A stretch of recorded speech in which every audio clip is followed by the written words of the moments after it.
First of all, I want to come back to you, Boyana. You've talked before about 5 future-proof corridors in the region, and in light of all of the questions that we've been discussing and some of the obstacles that have come up, it's an intriguing concept, future-proof.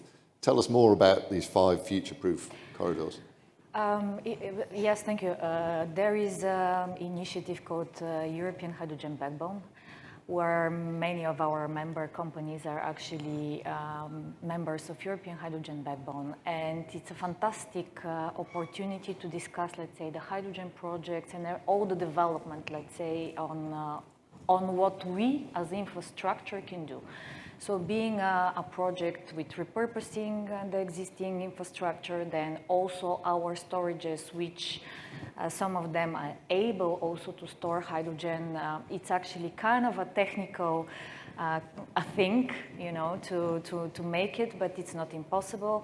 We also recently started to work a lot on having answers, and the European Commission asked us to provide a whole report on the matter on how to decarbonize also LNG terminals, which is also something very specific and not very easy to do, but there are options. So there are different corridors indeed for hydrogen. So Southern Corridor, there is a one which is Northern Baltic, also Southeastern. So basically, these are the corridors which are developed depending, of course, of the map. And they are the projects which are already on development phases. There are projects in the pipelines, as I said, also for storages, where you can see, let's say, how is the progress and what kind of connectivity also that could bring.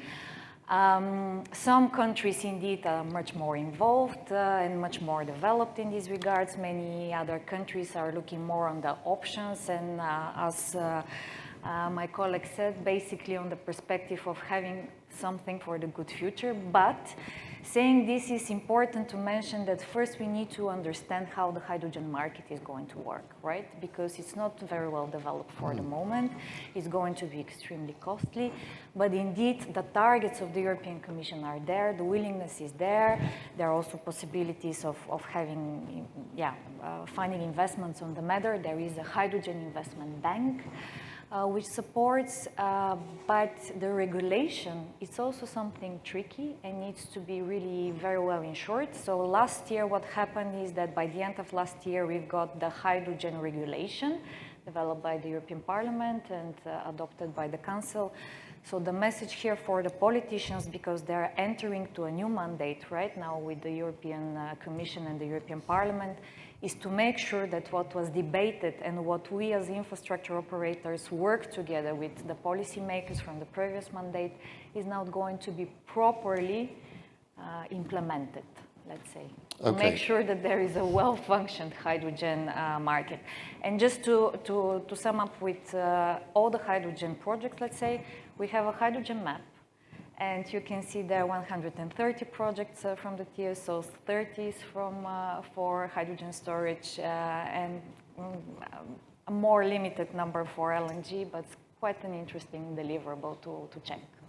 Thank you, that's fantastic. We are short of time, we've got 5 minutes or so, so I just want to put, tough to fit all of this into 5 minutes, but something that you raised, Matthew, so I want to put this question to you and to Minister Skylakakis, because you can give us different answers from different perspectives, I think, on this question. This extraordinarily difficult question of phasing over time. All investments are difficult because you have this risk of what, the timeline for the investment. Energy is a special case because not only do you have huge timelines, 30 years or 40 years to exploit an asset, but you also have all of the geopolitics, all of the changing politics, country by country, region by region, also over time. So it's an extraordinarily complex and difficult area to work in. You mentioned, Matthew, this problem of how you get investment into a project that may be vital for the first part of a long-term strategy, but is going to be dead by the end of that strategy. how do you do that? So let me start. I'll come to the Minister to finish us off. But first of all, for you, can you reflect a little on the complexity of that and how you deal with it? Yeah, it's a great question. By the way, I just wanted to say how great your questions are throughout. So thoughtful. And thank you, Nick. Well, thank you very much. For a great I'm event. sure everybody agrees. They are. I ponder this all the time, and I obviously I'm not a huge shareholder in any oil and gas company, so I have the luxury of being detached and not so frightened by this. But I don't know how these investment committees, have the calmness to take these decisions because of what you say. It's unpredictable what the market's going to be like in the next 10, 20, 30 years, so you just have to do it. So in my experience, what I've seen is that often, if you have the right mega energy infrastructure investment projects, ones that are more or less going to make financial sense, which is what we did in the U.S. government when we were supporting those Caspian pipelines. We had our price models, we had a sense of what the capital expenditures were going to be, and the oil companies agreed, and they decided to invest.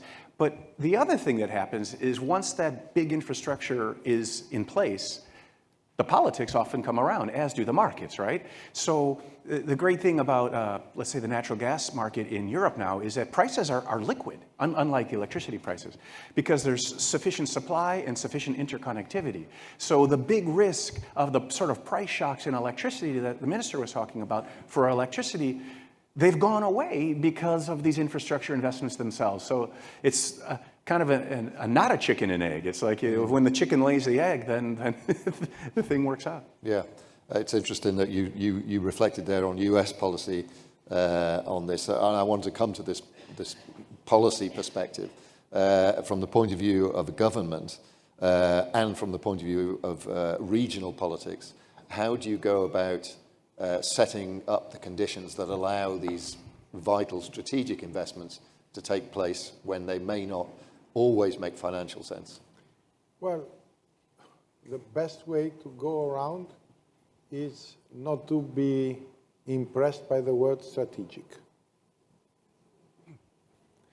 I'll stop saying it. Go ahead. I could stop there. Yeah.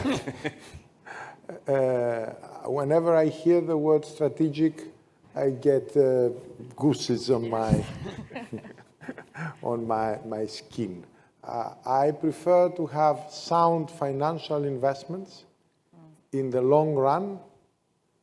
Take into consideration the long run. For example, a hydroelectric plant or a pump storage plant can last for 100 years. A battery can last for 15. A natural gas pipeline can last for 50, 60 years. And it can transfer without a lot of money molecules that are green. An electricity line can last for a very long time. You have to replace cables at some point, but a lot of money you pay upfront to get it installed. So you look into viable financially and commercially and environmentally solutions, and then you add geopolitics with a very, very